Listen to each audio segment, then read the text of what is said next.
You're listening to the Bromsgrove Standard Podcast because you have impeccable taste.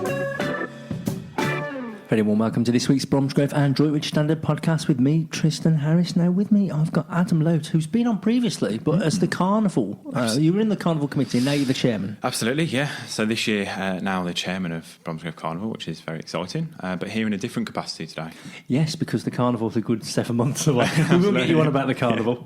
But it's Christmas time, and Adam's day job is a paramedic for West Midlands Ambulance Service. So how long have you been doing that? So I've been in the ambulance service now for 6 years. I've been qualified as a registered paramedic for 3 and love every single day of it, even in the cold and winter months. It's still great.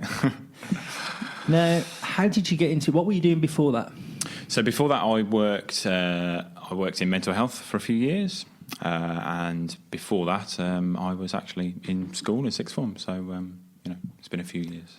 So you love the NHS, yeah, absolutely. Don't we all? That's what I was going to. That's partly why I've got Adam here, because we want to say a big thank you to the NHS for everything they've done this year, and hopefully we'll continue to do so next year. But before we get onto that, how do your kind of shifts work? So our shifts tend to be 12-hour shifts. Yeah. They're usually a staggered start. So we'll have some crews that start at maybe 6, some crews that start at 7 or 7:30. And then some crews that start a bit later in the day as well. And like I said, they're usually 12-hour shifts. Now, we've all got a little bit more knowledge about West Midlands Ambulance Service thanks to the fantastic BBC award-winning documentary Ambulance, which I don't watch much television myself, but that was on record. I was watching it every week, and it's just, when they had the Google map and they had those call handlers. You've got like an old man having a cardiac arrest or something, and then you've got a toddler choking on the other side of the city, and you've only got one ambulance. What a job to do. Absolutely, and I think that series really definitely helps the public to understand where we're at, really. The amount of people that we go to and say, have you been on that ambulance show, or watch it every week. Pretty much every single patient that we go to has watched that show. So it does really give an insight, and like I said, it is fantastic. It's a bigger team, isn't it? And we go right from the call assessors who take that initial call all the way right to the paramedics who make that first point of contact. It's a big team game, really. Now, it gives you a bit of frustration as well, because there were a lot of time wasters and people who false alarms, and you have to attend, don't you? 'Cause you don't. Yeah, we kind of have a duty of care for most people. If somebody calls to say that there's an incident, then we kind of trust that most times, and we will attend cases like that. It is unfortunate when people dial and there's hoax calls, but what more can we do if we were to not go to those people? And they turn out to be a real emergency. Absolutely, yeah, and we wouldn't want that at all. So we do attend, and fingers crossed it doesn't happen too frequently, but when it does, it can be quite frustrating. Now, the thing I love about my job is that every day is different, and that must be the same for you. Do you get some kind of adrenaline rush kicking in, as you're approaching the job? Because obviously you take the call, don't you? And then you're en route and you've got the blues going and everything. And I think I'd be lying if I said you don't get an adrenaline rush, really. You, a bit like your job, Tristan, you do the same thing day in, day out, but you kind of meet different people, and it's a little bit different every day. It's the same thing. You still put those blue lights on, you still attend the same kind of calls, but like I said, everyone's different and everybody's got a different story. It is just fantastic. People say, again, that it is a job in a million, and it truly is. Until you do it, you can't really put into words what we do, and the things and stories that we're privileged to hear are just fantastic. No, you probably can't go into most of them. No. And what's been like, you must have a memorable moment, because obviously there are going to be sad times. There are going to be times when patients don't make it, despite everybody's best efforts, because you're a community first responder as well, aren't you? So yes, we do community first responding as well, yeah. So in case people don't know what that is, that's people who are registered to a different area, aren't they? And if somebody goes into cardiac arrest or has a medical episode, you'll be the first one on the scene, because, you don't know, because of the vast... that's the other thing that BBC programme teaches you, is the vast area that West Midlands Ambulance Service covers. You're talking here, we're fairly central here, aren't we, in Bromsgrove and Redditch and Birmingham, but then you're out to the Black Country, and then you're down to almost Wales, really. So just kind of to put it into perspective, we can start out of Bromsgrove at the start of our shift, but we can end up anywhere as far as maybe Hereford, Pershaw. It's all done very cleverly, may I add, on like a GPS tracking system. So as soon as that call comes in, we get, if we're the closest vehicle by GPS, by mileage, then we will get assigned to that. And it's to delay that, it's to improve that delay and make the patients not wait longer for ambulances, essentially. And we must say as well that West Midlands Ambulance Service, the only outstanding ambulance service in the country. For the second time round as well, we are doing fantastic things, and that is clearly showing in the CQC inspections. It's obviously, I'm going to say that, I know I'm here talking about West Midlands Ambulance Service, but when you work for the West Midlands Ambulance Service, you really get that feel of everybody really cares, right from management all the way up to staff, and it is just fantastic. And again, that shows through what other services are saying as well. Now, as well as the other frustrating thing about we've mentioned the host calls and stuff, there's a lot of problems as well, isn't there, with ambulances being backed up at some hospitals. The Worcestershire Royal, it's well documented that that's one of the worst. And obviously, if you can't hand over the patients, you can't be back out on the road. And the size of the West Midlands and Birmingham alone, and then all these other areas you've got, that must be frustrating sometimes. Can be frustrating. I'm not going to lie. We go there on blue lights and sirens, and sometimes patients don't need to go to hospital, and we refer those to alternative pathways where we can, where appropriate. But some people do, and then we take people to hospital, and then there's obviously some delays. I would like to say, though, that I think Worcestershire Royal and the staff at Worcestershire Royal are fantastic, and even through these pressures, even when there's, it's been documented, between 12 and 20 ambulances waiting outside in winter pressures, they are still in there persevering, going around every patient they can, making sure every patient is feels welcomed and is getting the care they need in those circumstances. So I think they're doing great things. Well, I think any role in the NHS, you can't just, it's not a 9 to 5. No, and you never switch off. You'd never want it to be, though, would you, at the same time? No. So talking about that then, what do you do to relax? Because it is documented as well that it's one of the most highly stressful jobs. And, it has taken some people to do some drastic things because of the pressure they're under. But how do you personally relax? How do I personally relax? I have a fantastic family, a fantastic partner called Katie. She really helps me to relax. And sometimes it is about coming home and talking to your loved ones, really. Talking about your day, talking about the stresses and strains. And it's having a close-knit family really does help that. Other things, recreationally, I do a bit of drumming as well. I'm in a fantastic band, so we drum all over the country. So hitting a drum really hard helps. What other things do we do? Things like gym and fitness as well is always great. To release some of those. What's the band you play for? It's a local samba band, actually. Someone at the door. Yeah. Oh, that's cool. Yeah. So you work for them. Well, you've obviously enjoyed the drumming with them. Yeah, you could invent. Here's a good idea. Go on. You could go on the road with the samba band. Yeah. With yourself leading. Yeah. Call it the Sambulance. Sambulance. What do you reckon?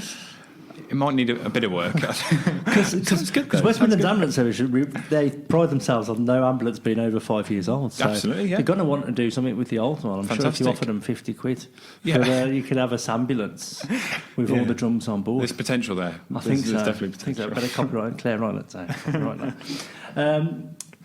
One thing I wanted to get you in for, because we haven't even touched on the festive season yet and the winter pressures. You mentioned the winter pressures. We'll get onto that in a sec, because that was the one. Because we've done some great podcasts on here. We've had some great success in the paper as well. We did an appeal for the Stroke Association to get them a Christmas tree, and they've had 2 come forward. So we've got a story going in about that. We did a story for Primrose, because their Christmas concert for their patients fell on election day, so they couldn't get a school choir in. So we managed to find them a school choir, and Hanbury CV First School went along and sang last week. So we've had some really good responses. I know you like a good response. In fact, I did that story the other week about the Christmas tree at the Hollymore Hub. I saw documented. I saw that. I did. Yeah, so that was good. Yeah, we've had some really good responses, and I thought, well, who can I get in for the Christmas podcast? And I thought it'd be perfect to get yourself in. or someone from West Midlands Ambulance Service, not just because obviously it's going to be a busy time of year and we want to talk about that, but you've also just recently launched a recruitment campaign, West Midlands Ambulance Service. Absolutely. So I'm lucky enough to work with some of the recruitment team with West Midlands Ambulance Service, a fantastic team of ladies and gentlemen.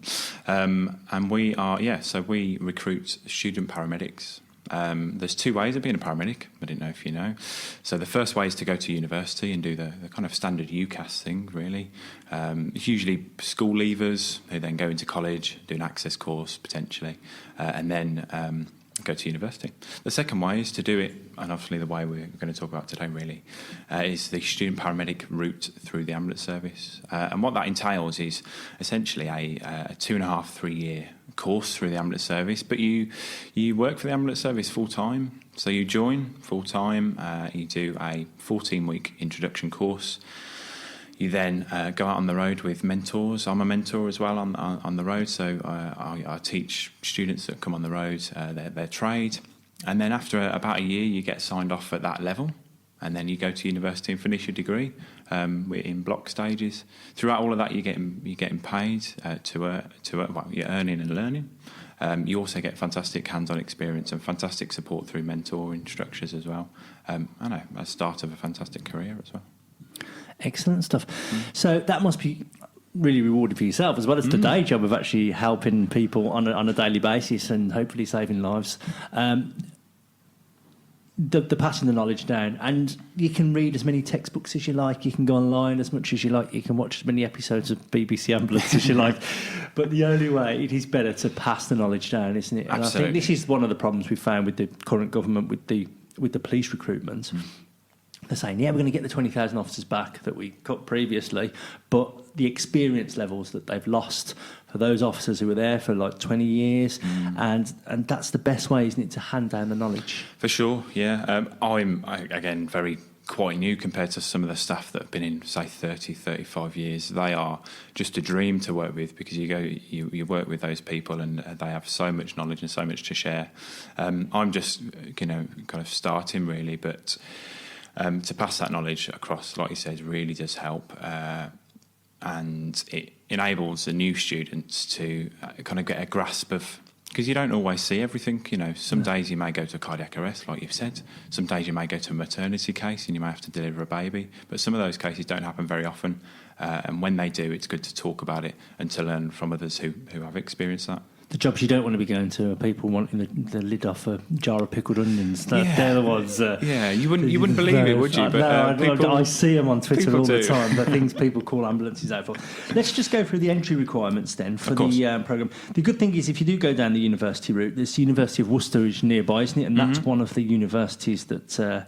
University of Worcester, Staffordshire University and Coventry University. Yes. The entry requirements, 5 GCSEs grade C or above, which must include English, Maths and Science, an A-level qualification or equivalent, full driving licence, must not exceed 3 points, provisional category C1 on your driving licence, and experience in a patient or customer care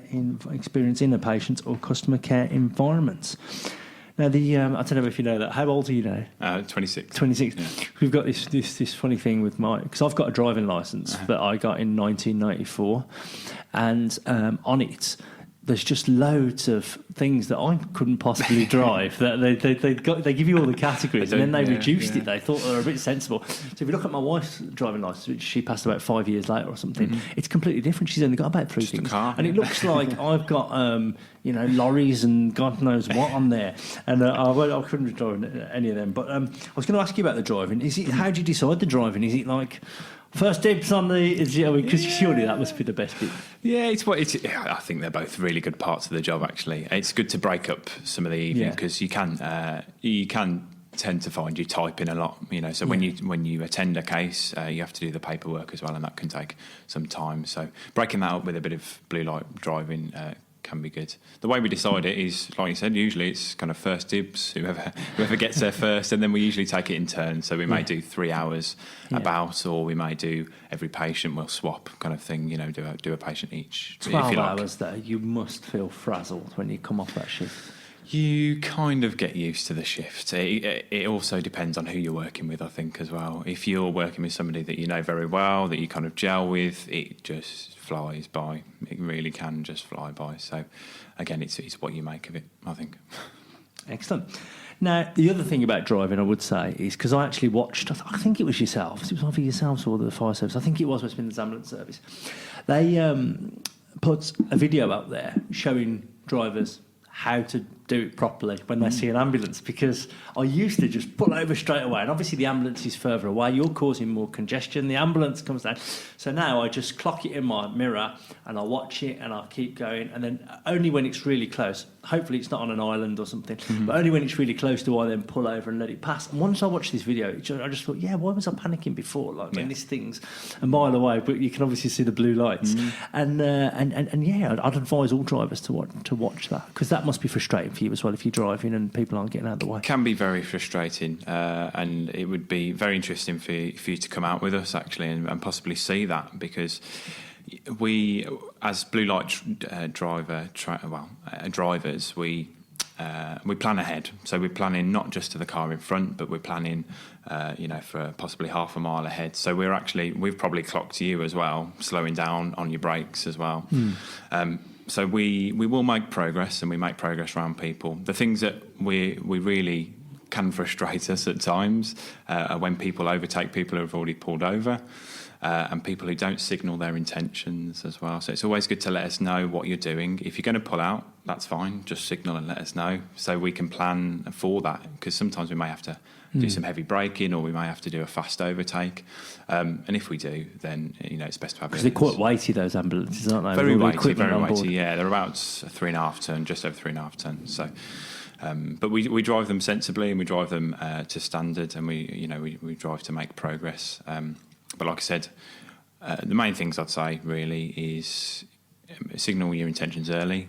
And then pull over in a safe place, and not on a blind bend either. No. So the best place really is a long road. So when you can see really far and we can see really far as well, that's great. And ambulances won't pressurise you to go through red lights either. That's another one. If you don't feel forced to go through a red light, you should never ever break a red light. There are people who can kind of do that is police if they tell you to do that. So don't go through a red light. Oh, okay. There you go. Common misconception. Some stuff here. We digressed a bit there. That's my fault. I'm always doing this. So if people just put West Midlands Ambulance Service into Google, they'll find your website, wmas.nhs.uk. Yep. Click on that, and it's the lead story at the moment. It's the top of the page, so they can just click through there, and then you've got this information that I've got in front of me telling you what the entry requirements are, the 2 routes you can go down, and I'm sure there's people in the ambulance service who will be happy to speak to somebody if they want to give them a ring and talk them through, because at the end of the day, you want the best people for the best jobs. Yeah, so you can call the recruitment team. There's a lady called Louise Jones there who works there. She's head of recruitment. She's fantastic, and she can answer any questions. Another good thing as well is Twitter. We use Twitter a lot, so I'm a corporate tweeter for West Midlands Ambulance Service, and there's a couple of corporate tweeters that can answer questions as well. You can give them a direct message. Again, there's some email addresses and some other phone numbers on our website, so it's all on there. Or if you're on your social medias, West Midlands Ambulance Service has a fantastic social media and press office team that are pretty on it actually. So they'll be able to answer or forward your query to the relevant people. So there's no excuse. Get onto there because, and also the new year, new job thing. Everybody thinks about that, don't they? I've been in this role for God knows how long. I want a new challenge. And it does sound like, talking to you, you can see the passion, and like it just seems like one of the best jobs. It is. People say that, don't they, all the time, and it's all over ambulance, and they say, "Oh, it's the best job in the world." And some people say, "Well, why is it the best job in the world?" And I think you enter people's lives at some of the worst times, or some of the best times as well. And we are very privileged in that sense to capture that little part of somebody's life. And try and make a difference, and it is those special moments. It is. I mean, that's what I love about this job, making a difference. It's not. I like reporting on things. I like doing all that. But then when we win an appeal, or or help somebody get. There was a lost dog as well on the motorway as well. The lost dog. Yeah, that was a great story. But anything we can do like that to help people, I always I mean, if I've got two stories and they're much of a muchness for impact, I'll always go for the appeal for the front page, because I think that's going to help us. It's making a difference to the community, and we can say it's the standard what won it at the end of the day in a tabloid kind of way, but that's another story.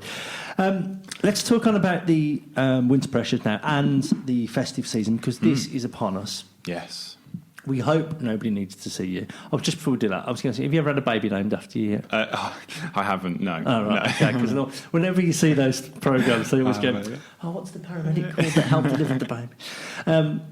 So we hope nobody sees Adam only on a social bit, a social aspect. We don't want to, blank his whole Christmas calendar. We hope nobody sees Adam in a professional capacity, this Yuletide. But obviously there will be situations. I mean, people need to be sensible, don't they, really? Yes. I mean, the thing that frustrates me, and I think I've spoken about this before, is people have a tendency, if you go to a Christmas party and there's a free bar, people who always normally drink pints suddenly start drinking quadruple whiskies. And I think people have a tendency to use the NHS like that.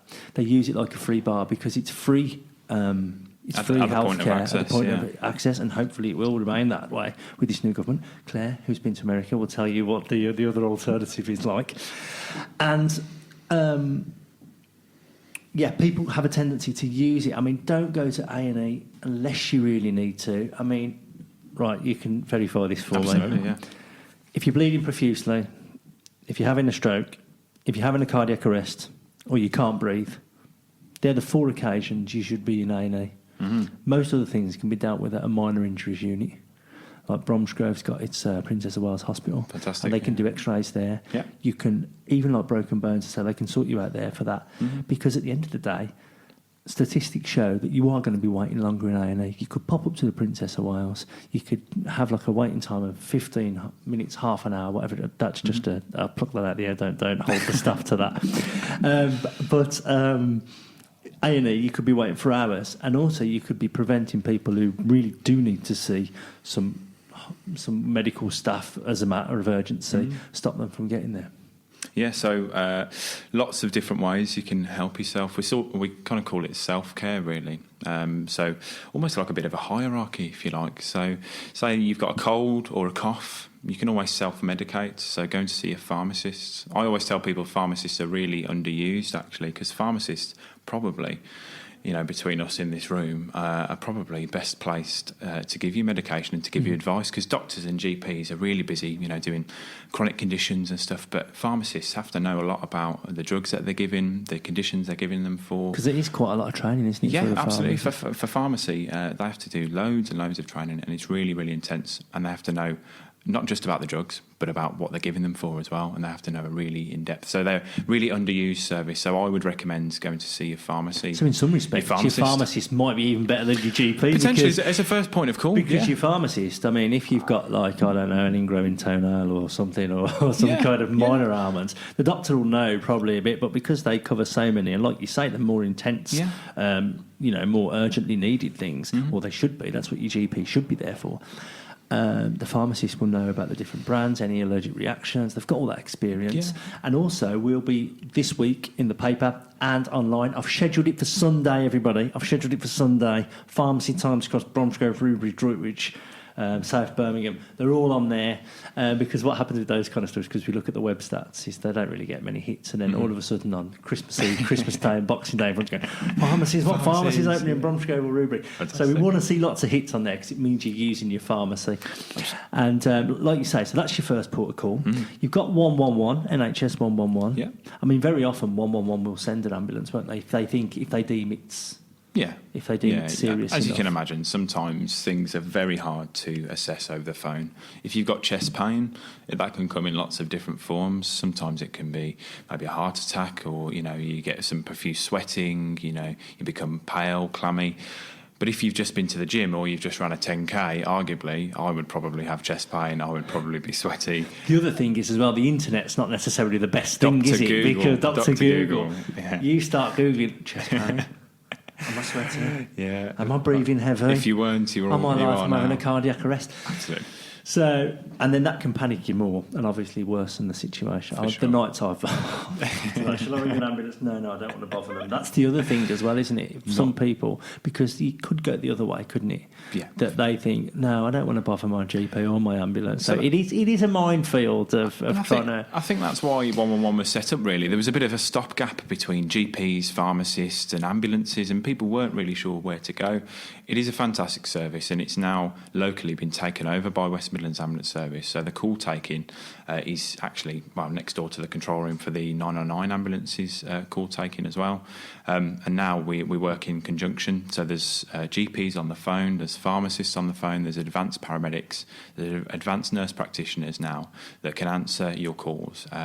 So you will go through an initial triage, which everybody probably knows and has come to love or loathe. But it is very intense. To put it a better way, they ask a lot of questions, but it's to get you the best kind of care. And then at that point, then they can refer you either to an ambulance if they think it's necessary, or they can refer you to one of those clinicians that we've spoke about. And it's about getting you the best care on the phone, really.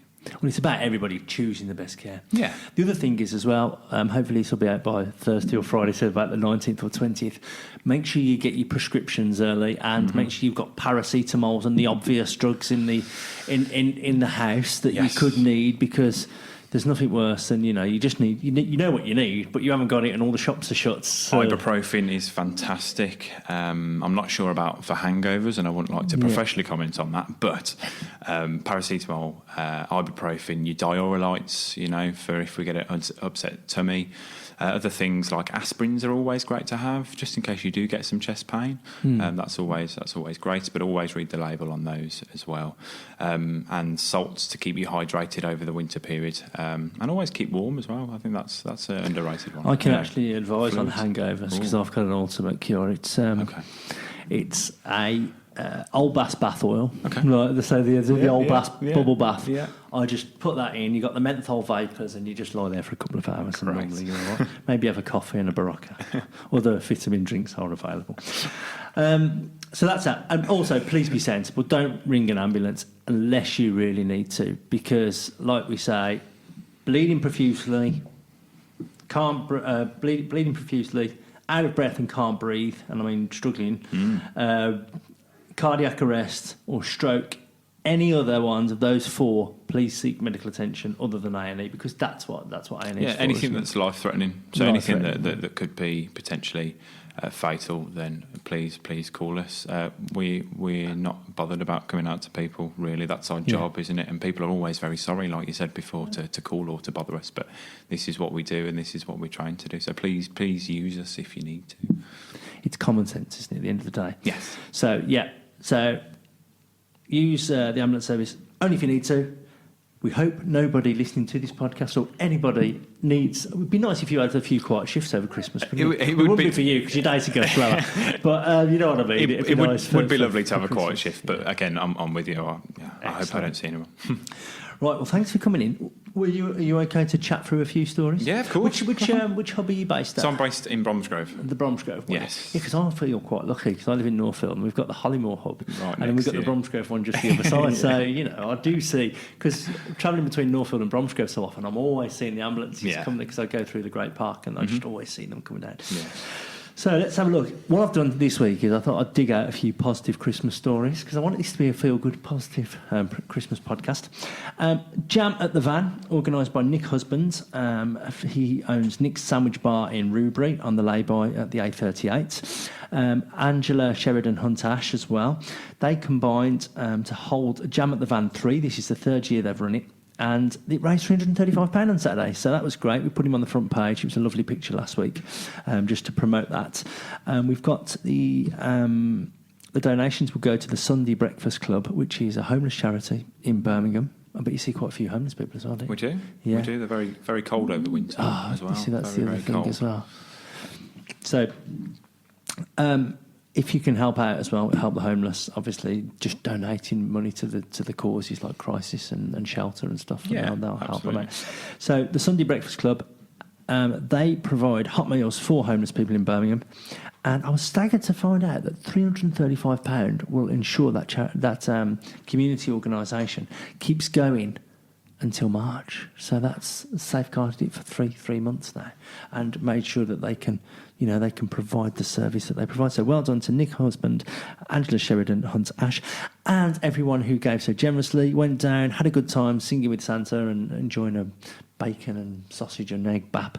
Who doesn't love one of them around this time of year? And so well done there. Fairfield First School, they've delivered hampers to Acorns Children's Hospice, so another one there. The Tree of Light, Morton's funeral directors in Northfield raised £1,100 for Mind and Salvation Army.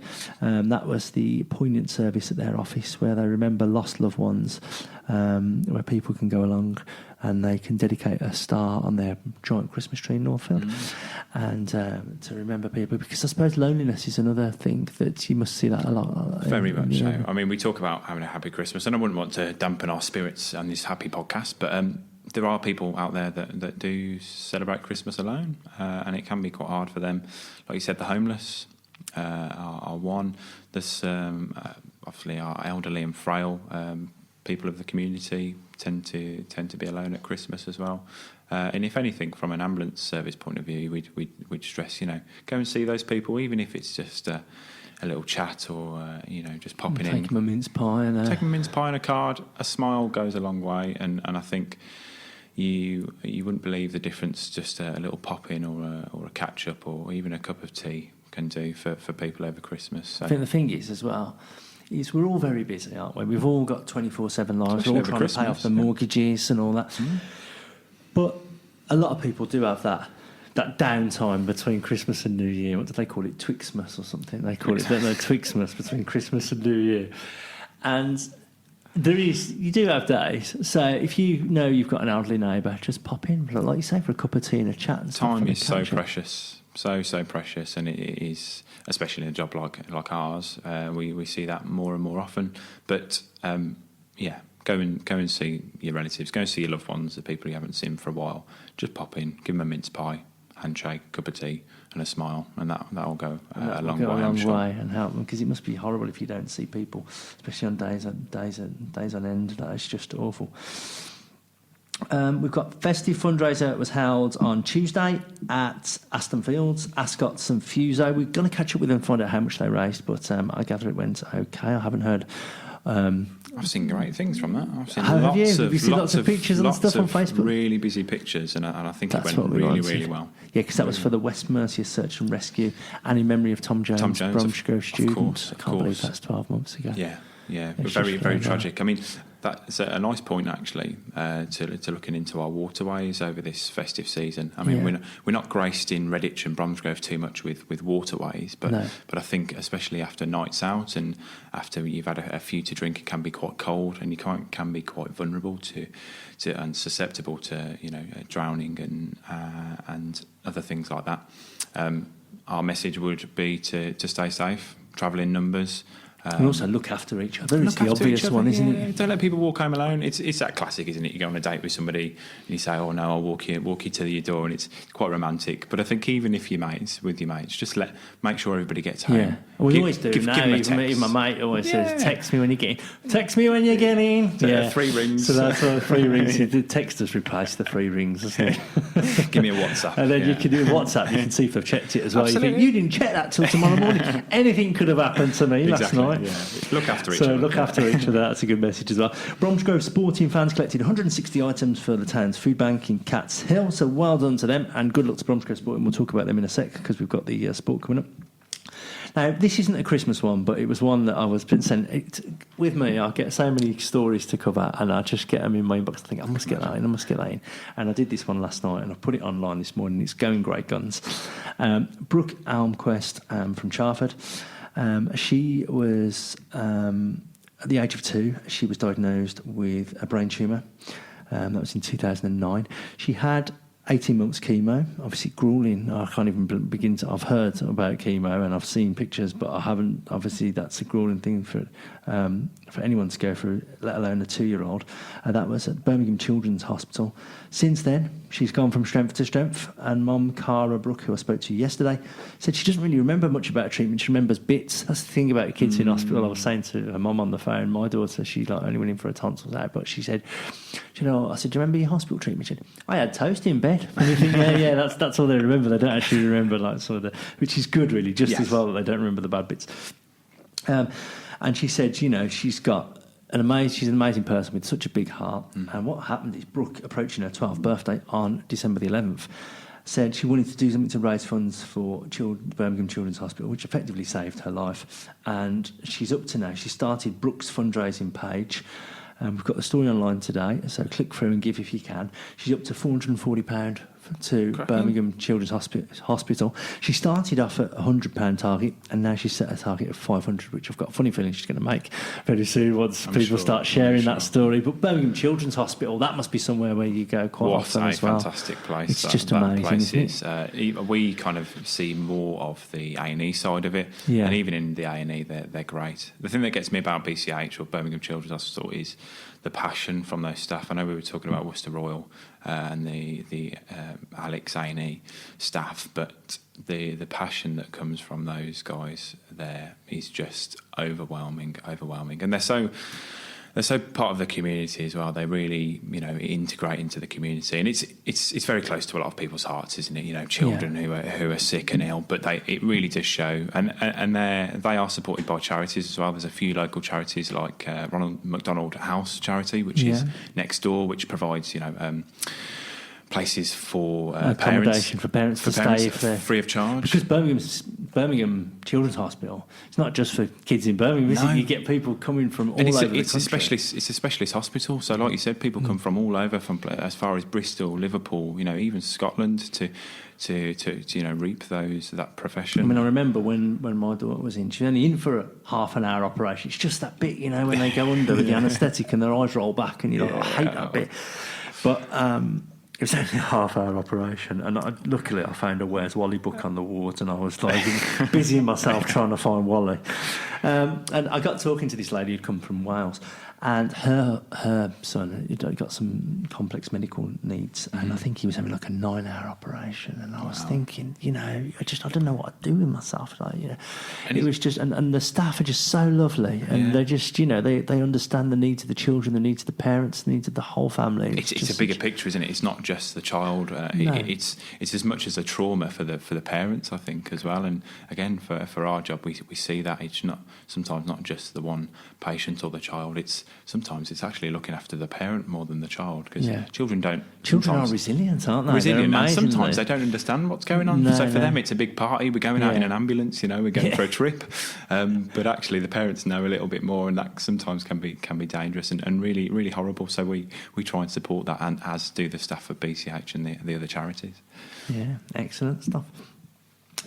So well done to Brooke. If you can give to that, brilliant. It's fantastic. And Birmingham Children's Hospital, I've never heard a bad word said about it, and it's fantastic. No. And not to mention, we've got to mention all of them as well, because the QE is great, and the women's, and I haven't been to the women's hospital for 7 years, because obviously that's when my last daughter was born. But the canteen there with the subsidies, it must be subsidised meals, because like a moussaka and chips should not cost like £1.89 or whatever it was. But it was absolutely brilliant, and my wife wasn't too keen, because I was obviously in there more than I was on the ward, being the foodie that I am. Right, that's about it for this week's news. Let's have a look at the sports. What have I done with where did I put that one? Yeah, there we go. Bromsgrove Sporting, incredible season for them. They're up to second now, and they've got Rushden and Diamonds this Saturday, providing it's obviously really dodgy at this time of year because of wet pitches and frozen pitches and all the terrible mist and fog and things that games can be called off. 3 p.m. on Saturday. They've got Alvechurch away 3 p.m. on Boxing Day as well. So if you want to burn off the Christmas turkey with a bit of shouting and stuff, and a walk down to the Victoria Ground. Oh no, sorry, Alvechurch away. So don't go to the Victoria Ground for that one. Go to Alvechurch.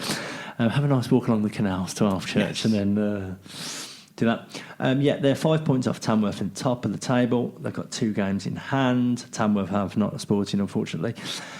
On Saturday in the league, they beat Needham 3-0 away. Goals from Shaquille McDonald, that's 2, and 1 from Richard Gregory. So that's why they're up to second. I mean, if they don't make the top spot, I think they're going to the playoffs. So it could be facing more drama. Might be more call-outs for you but with the stressful situations. The Worcestershire Senior Cup last night, they thrashed Malvern Town 5-0. 1 from Gregory, 2 from Taylor, 1 from Shorrock and 1 from Mills. So we wish Bromsgrove Sporting all the best over the Christmas period. Let's not forget Droitwich as well. They're top of the table now. They're sitting pretty at the top. Well, it's very tight. You've got Droitwich on 24 points, Wellington Amateurs second on 24 points. They've both played 11 games, and Gornal Colts are third on 24 points, but they've played 13 games. So the top 2 have obviously got 2 games in hand over them. On Saturday, if it's on, they've got Bromyard Town, so please check the Droitwich Spa FC website to check that match is still on. Bromyard are 12, so you'd hope Droitwich, the Saltmen, would come away with some points there. So good luck to all our sporting teams. Thank you, Adam, for coming in. You're very welcome. Have you enjoyed it? It's been great. It's always great to come in. Your office is always very warm as well at this time of year. So That's good. It's been very hospitable. Surely you can get an ambulance nice and warm. Oh, yes. It's just definitely. when you have to step out. So a big thank you to Adam. And we can't stress this enough. A big thank you to all our NHS staff, from, the people who meet you on reception, the people who take your calls, the people who work over Christmas. Working in an office, this is a journalism job, but it's primarily an office job at this time of year, because we do get the best part of a week off. But you can't imagine, all these people having to forfeit their Christmases and New Year just to keep us safe. And they're always... that was the good thing about the BBC Ambulance programme as well, was that it had always gone on. West Midlands Ambulance Service had always been on there, beavering around in the background, keeping us safe. But it was good to shine the spotlight on them and show them what they go through and how they go the extra mile. So a big thank you to everyone here, from everyone at the Standard.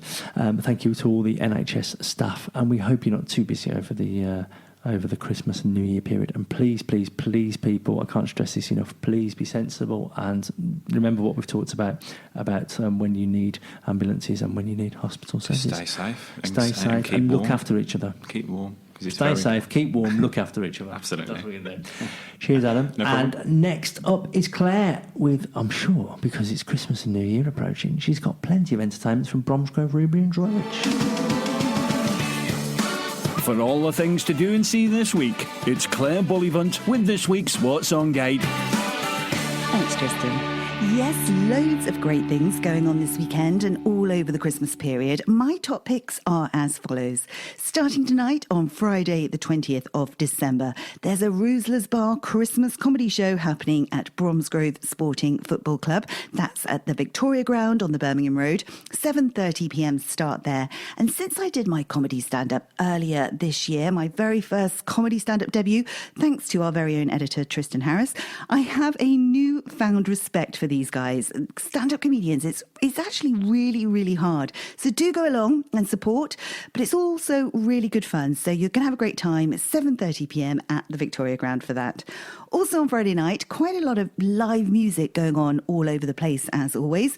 Dan Greenaway will be performing at number 3A in Aston Fields. Love a bit of Dan. Aaron Cook is putting on a show at the Dovey in Droitwich, also on Friday night. And Pure Pink, they're back down at the Crown Inn in Wychbold, Droitwich on Friday evening. And Mr. Wolf, everyone's favourite Mr. Wolf, everyone loves Mr. Wolf. They're a local legendary band. They're going to be putting on a show at the Hot Pole Inn in Bromsgrove on Friday too. 9pm start there.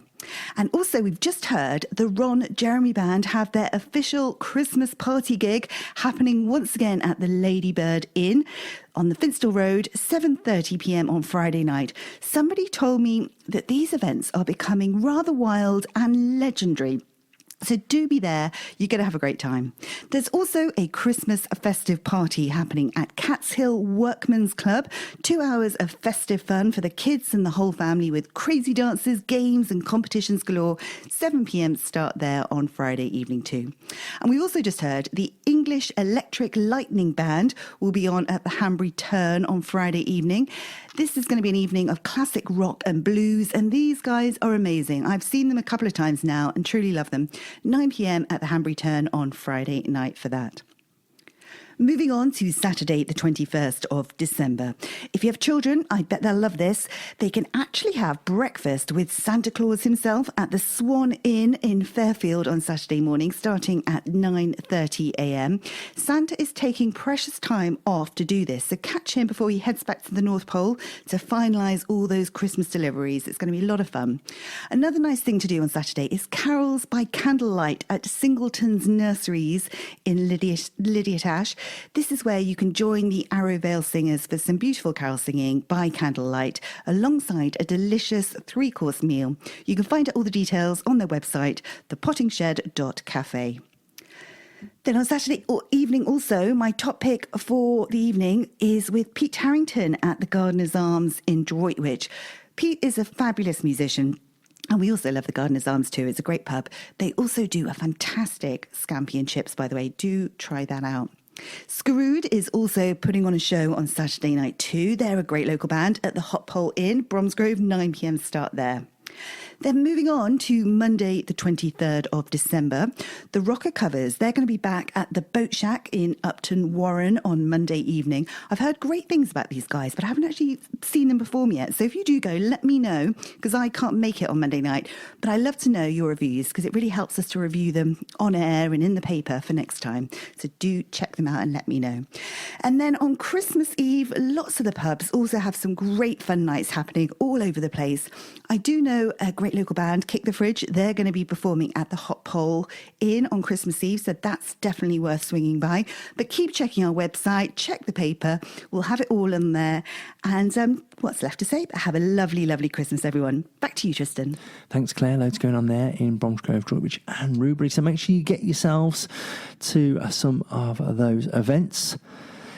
Can't believe Christmas is less than a week away now, Christmas Day. So please make sure you have a lovely Christmas and a lovely New Year.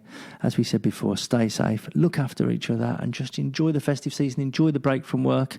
If you're working in the hospitals or in the NHS or in the police or in the fire service, big thank you from us all, because the job you do is absolutely fantastic. Thank you again to Adam as well for coming in to join us. And now, this is the moment I've been looking forward to as well. Last week I went to the Chairman's Carol Concert, Bromsgrove District Council Chairman's Carol Concert at St John's Church in Bromsgrove, and there performing were Fairfield First School, and some beautiful singing was there. Luckily I was on hand to record it, and here are Fairfield First School with their version of Ding Dong Merrily on High to play us out. Have a great festive season, and we'll see you next time.